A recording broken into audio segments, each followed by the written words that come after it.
Hi, I'm Paula Dawidowicz, and I'm reading a portion of my thesis. This is a small section of a piece called Capitalizing on the Cute. When I was about 3, our neighborhood had 2 local stores, both on the bottom floor of the owners' houses, Wadley's and Bradley's. My mother and I used to walk down the road to the corner where the 2 stores faced each other from opposite sides of the street.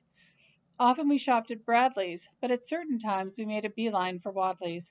Old Mrs. Wadley reminded me of Mrs. Santa Claus looking up from her papers, her spectacles dipped low on her nose when we'd enter the old building with its worn, unpolished wood floor. My mother and I would prepare for those trips long in advance. Tugging at my jumper, adjusting the color of my blouse, she would mumble, "You have to look your cutest today." I learned that meant we were visiting Mrs. Santa. "Will she give me candy?" My mother would continue her fidget, mumbling under her breath even more. Each month my father received a small stipend from the university where he was a teaching assistant at the time. I would watch my mother, fingering the bills like a pack rat as she tucked a few in this envelope, a wad in another, until all the envelopes had been fed, as she'd say. Then she'd pull out the meat stored in the freezer and tuck the envelopes under it, shoving them all the way to the back as little flakes of ice fell on them. That was her ritual. Then I would start mine. "Why are you doing that?" "To keep the money safe in case anyone breaks in." "Who would break in?" "I don't know. Anyone." "But don't they put their money there too?" "Stop." Okay, I'd hang my head for a minute, but then ask, "Why do you put the dollars in the envelopes?" "So I know what to spend it on and don't spend money we don't have." "Oh." When we'd shop, out would come the envelopes, accompanied by a cascade of ice flakes from the seldom defrosted freezer. Sometimes, as she pulled more and more dollars from the envelopes, I'd hear her sigh. I remember once asking, "What's the matter, Mommy?" "I overspent again. Let's go get you dressed to see Mrs. Santa."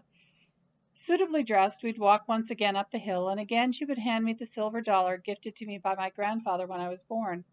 "Okay, now go in and up to the counter and ask Mrs. Santa if she'll hold this until the end of the month and give us eggs, milk, and bread today."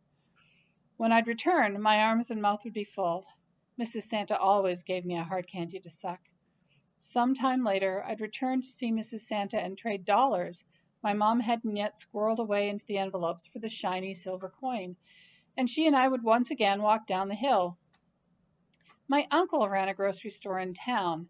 As I grew, I asked why we never went there to trade our shiny coin for food, always going to Mrs. Santa instead. "She's seen you since you were a baby, and she knows us."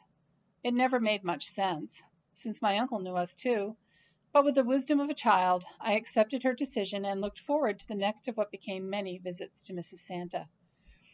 I must be fair to her, though. Whatever else happened in those early years, she did her best for us.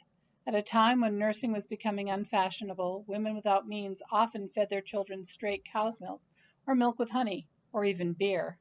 My mother insisted on buying us baby formula, which was expensive.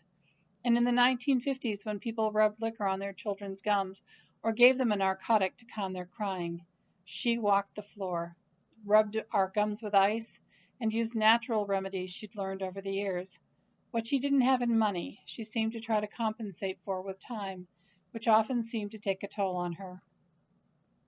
Years later, as she suffered through her fruitless lung cancer treatments, she shared with me one day why she so often ran short of money. She squirreled into her not-so-hidden envelopes. "No, Paula, it wasn't because of formula or anything related to your children," she confided. "Your father and I kept getting invited to parties where husbands swapped wives for the night, and I wouldn't go.